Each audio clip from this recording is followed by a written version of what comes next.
big question is whether or not our little tiny Gallagher, this little unit right here with a little lithium ion battery, is powerful enough to deter, well, let's say Landon right now, but a dog is really what we're after. Should I give it a go, Mr. Naruto?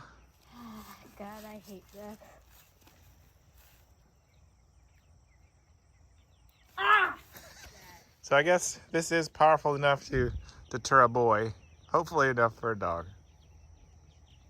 Any final words? I better get my $5.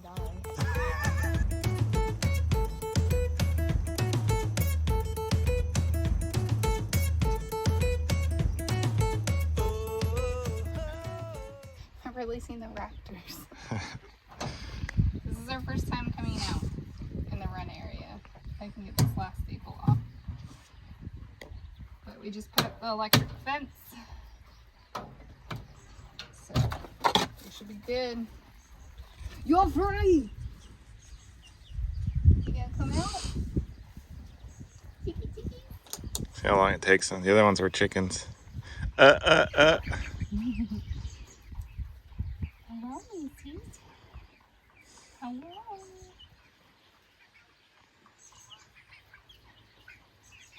You gonna come outside?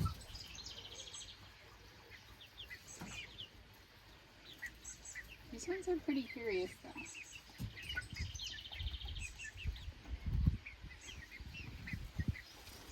They have a hunger for grass. I'll make it out. Come on, guys. Be free.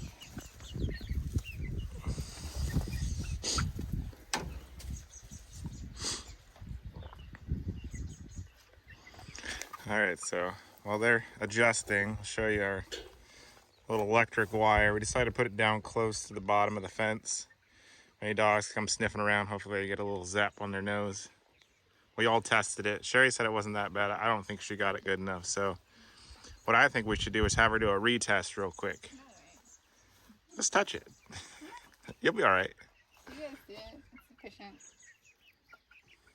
Today we're gonna open up this hive, see if it's still queenless. If it is queenless, what I plan on doing is taking that newspaper there and doing a newspaper combined method with these two boxes, and then putting this honey super on one of the other boxes probably. What that will do is it will take all the bees that are within these boxes and give them a home and prevent them from starting to lay, and then it will strengthen the other hives as well, and we don't have to worry about getting a new queen in this hive. The other thing I want to try to do is I brought some extra frames up, so if we have any capped frames of honey, we'll take those, and then we'll be able to harvest that honey and be able to use it on our toast. Yum. Yeah. We'll see what happens. If we're really lucky, what will happen in here is that they'd raised a queen and then she's laying. We did give them a couple brood frames before to try to keep them at bay, but we'll see. It'll be interesting. So even though this hive might be queenless, it looks like they've done a fantastic job at making honey. So we'll actually steal this frame and maybe one other one out of here, and maybe we'll make a video about harvesting honey. So this is the not so fun part. I don't have a bee brush, so to get these bees off, I'm just gonna shake them. Sherry loves this part. As she backs away. Here we go. Get a little angry. Start bumping us.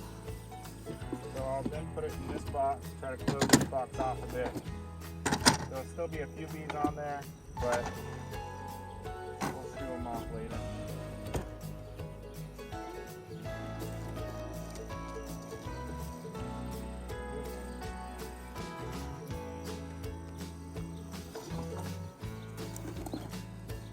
So the reason we're closing this box is to keep the other bees out. They'll come and try to steal this honey. What I really need to do is probably harvest most of these frames, because it looks like we got 1, 2, 3, 4, 5 full frames of honey in here. So I did buy some new frames.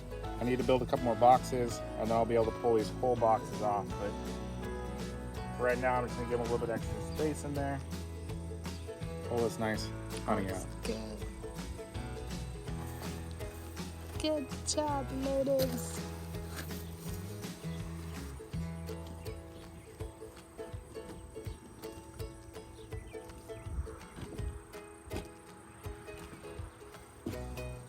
All right, so now that we thoroughly shook them up, throw a couple frames back in there so they have some stuff to work on.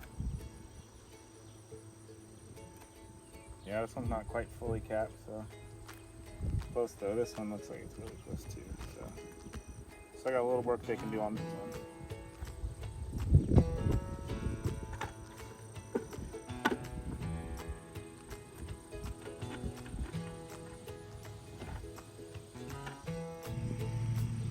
All right, so we got great news. Either there was a queen in here the whole time and I just couldn't find the eggs, or there was a virgin queen in there that wasn't laying yet, or I don't think it's actually been long enough. When was the last time we got into these? It's like, that's why you gotta keep notes, right? Like, could have been a we're week. not being very diligent about keeping notes, but it takes about 21 days for a queen bee to hatch. Don't quote me on that. I'll have to recheck my chart. But it shouldn't have been long enough, really, for a new queen to emerge from the frames we had, plus all the brood that's in here. So the good news, long story short, is that there is a queen in here. We are queen right. We don't have to do any combine, so long as the last factor had been, when I pulled the frames out of this hive, was there a queen on one of the frames? I tried to check really well, but as long as this hive is queen right still, we know that we didn't take that queen, so we're going to check in that one next. But this one has beautiful eggs, beautiful larvae, nice cat brood, and a healthy population of bees. So we're looking good on this one. I'm excited. Nice rainbow there. Yeah, that's true too. What Sherry's talking about is the brood rainbow. They don't have quite as much pollen in here as they should, but I know there's tons of pollen in this bottom box, so I might just lift that up just to see what's going on down there if they're pulling it up. But you should see a band of pollen, bee bread, and then a band of honey around the top, and that's what we see here. And then your brood's going to be in this shape here in the middle. So we got a productive queen in here at least. Now I got to check the one where we took the frames from just to make sure we didn't accidentally transfer the queen over. All right, so in the second hive, got a pretty full honey super. We did take one of the frames out, replace it with an empty frame. I got more frames I need to assemble, and I'll be able to put them in here, give them a little bit more space. It's kind of late for them to really be pulling a lot of comb, but I want to give them enough space so they don't swarm. But the other good thing is that there's eggs right here in this top box, lots of brood. So we know that there is still a queen in this one as well. So whatever the issue was with this one, whether they superseded, made a new queen, and she was a virgin the last couple times we were in there and just got mated and started laying, or if there was a queen in there the whole time, whatever it was, the problem has corrected itself. And this one's doing just fine too. So we just pulled out one frame in here and peeked at a couple others just to see, but they're doing just fine. Sure, this box is pretty heavy. This box here, it's hefty. I'd say this one's probably 35 pounds or so at least. Somewhere around there. So, lots of honey. But I had been noticing, seeing a lot more washboarding on the front, which could indicate a nectar dearth, so might have to start feeding soon. We'll see. I'll try to get as many of these cap frames out as I can as I build more, but I don't want them to go too long without a nectar source or a sugar source, because then you can start having brood issues like European foul brood. So we'll continue on with these two hives, see what they're up to. I might not show it, but I'm pretty happy with where things are right now. This far into the season. What is it? It's July 14th. 14th, yeah. So we're looking good. We're doing good. They're pulling comb pretty quick and filling it up, so we're happy with what we're seeing. Got me through the glove. That really hurt. Charlie bit my finger. Hopefully his finger's out of there. Yeah, that was not a fun feeling. Well, it happens. It's actually the first time I got stung in these hives. Sure, it won't be the last. One thing that's important if you get stung is to get the stinger out as quickly as possible. Make sure you kind of scrape it out or flick it out. But if you try to grab it and pull it, a lot of times that venom sac is still attached and you'll just push more venom into your sting. Tip of the day. First tip, don't get stung. Second tip, if you do, flick it or scrape it out. Alright, we're just getting done with our last hive. This one we took 2 frames of honey out of. And this is the one we actually took the nectar frame with some capped honey on it over to Lady's farm.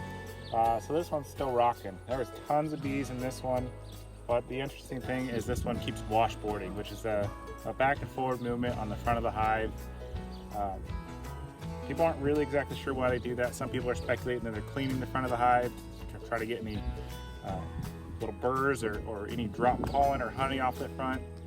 And some people say that once the dirt starts coming, that's when they start doing that behavior because the foragers don't actually have a job to do. There's nothing to go out and get, so they're at the hive doing a little hive maintenance. But this hive looks good. We saw eggs in the top brood box, so we're good there. Don't need to go any further. We're gonna build some frames for all of these boxes, and next year get some more supers. So that way we can just harvest a whole super at a time. But we're actually got, let's see, what do we get? 5 frames of honey out of them today, so almost a whole super's worth. A little less, a little more than half. So gotta figure out how we want to process these. We don't have an extractor yet, so we'll probably crush the comb and then sift out the wax from the honey, and then let them clean up the frames once we're done with that. So we'll jar some of this up, send some of it to family back home, and maybe give some away. We'll see. And keep some. Of course we're gonna keep some. Alrighty, so that's about it for us at the hives today. Got 1 sting through the glove even, but not too bad. Garden update. We got gourds. This thing is huge. The tomato cage is holding it up pretty well, Yeah. which is nice. Some probably, maybe not. Maybe 6 pounds. 5-6 pounds. We want to Hard to make tell. them make them into little bird houses. We'll make them into an instrument. Yeah, that too. Blow these ants off my arms. I had a ladybug on my finger. I flicked it. Should have left it on. Still haven't seen any beans, but they are starting to bloom. And pole beans. Need some baby beans up in here somewhere. I really had to go through and cut the gourds because they're taking over. They're taking over everything. They're no joke. And we already have quite a few, so I don't feel bad. Look at them. It's crazy. I went through this morning and got all the cucumbers that I could find. Hey look, it's a baby ladybug. It's a larva. Don't kill these. These are good. They're friendly. You want ladybugs in your garden. They eat aphids. Which, speaking of aphids, I did see a cucumber this morning with a bunch of aphids on it. So it's a good thing to see. Here's another one. Yeah. I just saw Mama ladybug and I flicked her out. Get out of here. Corn is looking good. Oh, baby corns. So this is sweet corn. It doesn't get very tall, so it's like 5 feet, just a little over maybe for the tallest ones. And then they start to tassel out. But Everything looks like it's going good up here. My dill's coming up and getting ready to bloom. Got some peppers going. These are the banana peppers. And tomatoes. Still green, but they're getting there.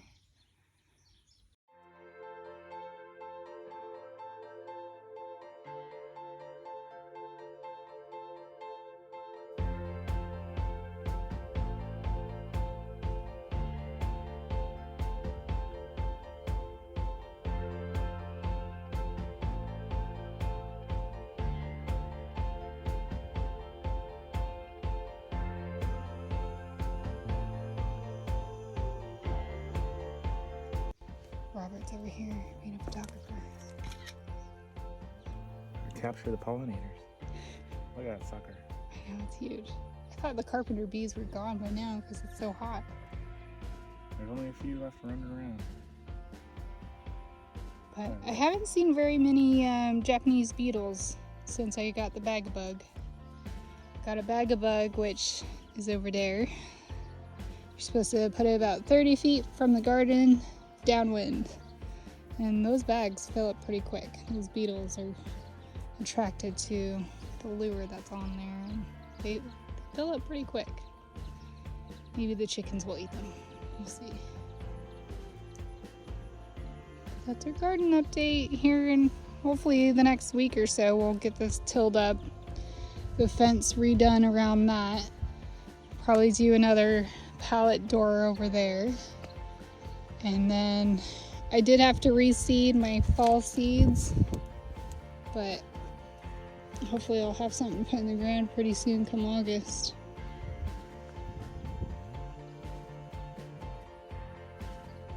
Bye! Bye! Like and subscribe for more amazing content, and comment down below what you liked most about this video.